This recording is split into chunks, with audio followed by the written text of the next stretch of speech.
Untuk yang bertanya tentang apa yang sedang terjadi. Semakin hangat, baru-baru ini Ariel Noah yang juga sebagai Wakil Ketua Vibrasi Suara Indonesia, VISI, angkat bicara. Ia menilai bahwa sistem direct license belum memiliki regulasi yang jelas di Indonesia. Ia berpendapat bahwa mekanisme yang sudah ada saat ini lebih praktis dan memiliki aturan yang baku. Direct license kan belum diatur oleh negara.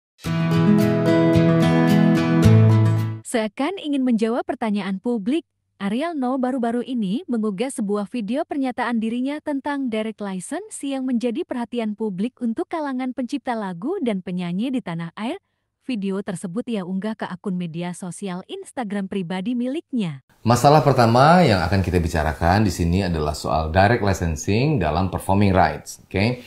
Sebelum kita masuk lebih dalam, perlu kita perhatikan bahwa hak ekonomi pencipta dan hak ekonomi yang menampilkan itu adalah dua hal yang berbeda. Dan itu diatur dalam Undang-Undang Hak Cipta yang dikeluarkan pemerintah nomor 28 tahun 2014. Jadi, di dalam sini bukan hanya tentang pencipta lagu saja, tapi juga tentang seluruh pelaku dalam pelaksanaan hak cipta.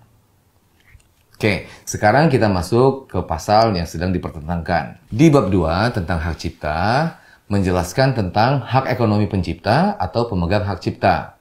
Pasal 9 ayat 3, setiap orang yang tanpa izin pencipta atau pemegang hak cipta dilarang melakukan penggandaan dan atau penggunaan secara komersial ciptaan. Lalu di bab 3 tentang hak terkait, paragraf 1 menjelaskan tentang hak ekonomi pelaku pertunjukan.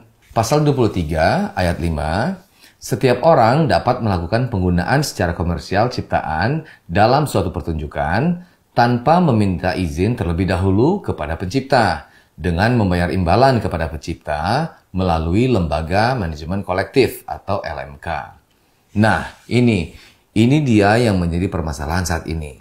Keduanya terlihat saling bertentangan, tapi umumnya selama ini saya dan kebanyakan pelaku industri musik di Indonesia memahaminya bahwa pasal ini tidaklah saling bertentangan, tapi diatur untuk saling melengkapi demi kelancaran atau efisiensi dalam pelaksanaan ekonominya.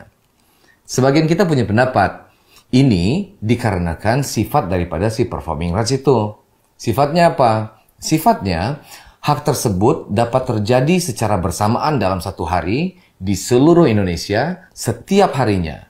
Nah, karena sifatnya yang massal ini, maka diatur pasal 9 menjelaskan tentang harus ada izin, pasal 23 menjelaskan tentang bagaimana cara mendapatkan izinnya. Jadi, selama ini sudah umum bagi para penyanyi untuk menyanyikan langsung sebuah lagu, lalu pembayaran kepada pencipta seperti yang sudah diatur di pasal 23, yaitu melalui LMK. Apalagi untuk para penyanyi original atau penyanyi yang pertama kali menyanyikan lagu itu, yang memang lagu itu pertama kali terdengar ke publik melalui suara mereka. Sudah terbiasa bagi mereka untuk melaksanakan mekanisme pasal 23 itu. Saya berasumsi direct licensing ini muncul atas dasar kekecewaan para pencipta lagu kepada LMK yang berfungsi melaksanakan hak ekonomi mereka. Dari mulai laporan yang dirasa kurang detail, sampai ke mekanisme yang dirasa masih primitif, tidak digital, tidak mudah, dan sebagainya. Dan ini bukan hanya dirasakan oleh para pencipta lagu saja, tapi juga elemen lain seperti para promotor pertunjukan. Saya rasa dari sinilah muncul inisiatif untuk direct licensing yang dicontohkan sekarang, atau izin disepakati dan ditransaksikan langsung dengan pencipta lagu, tanpa masuk dalam mekanisme LMK, atas dasar kekecewaan dan ketidakpercayaan terhadap LMK. Menurut saya, direct licensing itu adalah hak individu. Hanya saja, ini tidak umum untuk banyak pelaku industri musik di Indonesia. Dan yang paling penting, direct licensing belum diatur mekanismenya dalam Undang-Undang Hak Cipta. Outputnya belum diuji. Bagaimana efisiensinya dalam pelaksanaan, hingga bagaimana kerjasama yang adil untuk pihak pencipta dan pengguna. Termasuk tarifnya. Dan jangan lupa juga soal pelaksanaan pajaknya. Karena royalti itu termasuk kena pajak. Selama ini, mekanisme melalui LMK sudah mencakup sampai aturan pajaknya. Dan satu lagi yang menurut saya cukup penting, direct licensing terhadap penyanyi original. Alangkah baiknya apabila direct licensing sudah disepakati dari awal kerjasama antara penyanyi dan pencipta, bukan secara tiba-tiba di tengah-tengah setelah lagunya populer. Karena saat negosiasi tentang harga di tengah-tengah, satu pihak mempunyai kuasa mutlak, yaitu pencipta lagu. Jadi, negosiasi itu akan cenderung sepihak. Nah, sekarang kita masuk ke masalah yang nomor 2. Ini tentang permintaan pembayaran royalti yang dibebankan ke pihak penyanyi, bukan ke pihak penyelenggara acara. Itu juga sebenarnya sudah diatur di dalam Undang-Undang Hak Cipta. Walaupun ada yang mengatakan bahwa itu tidak jelas siapa yang harus bayar. Tapi selama ini umumnya yang diketahui, yang sudah kita jalankan selama bertahun-tahun, penyelenggara acara lah yang membayarkan royalti tersebut. Nah, aturan ini juga yang umum dipraktekkan di industri musik di seluruh dunia. Tapi dari semua hal tadi yang diributkan, kita, pelaku industri musik ini, bukanlah yang berwenang menetapkan peraturan. Maka menurut saya, yang membuat peraturanlah yang berhak menjelaskan bagaimana seharusnya. Seperti kita ketahui, Undang-Undang Hak Cipta akan segera direvisi. Mudah-mudahan semua pihak dilibatkan, dicari jalan keluarnya yang adil untuk semua. Saya sangat berharap perubahan yang baik yang terjadi.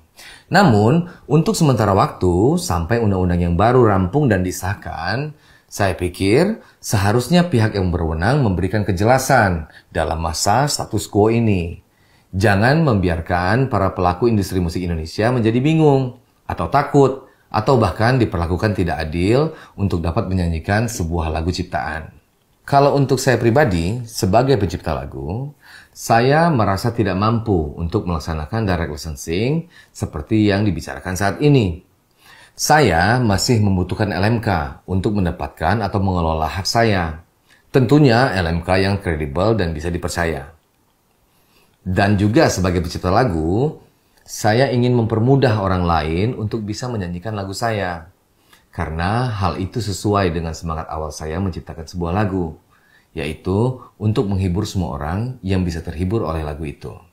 Jadi, menurut saya yang paling penting sekarang adalah negara hadir untuk mengatur sementara waktu sampai undang-undang yang baru selesai direvisi.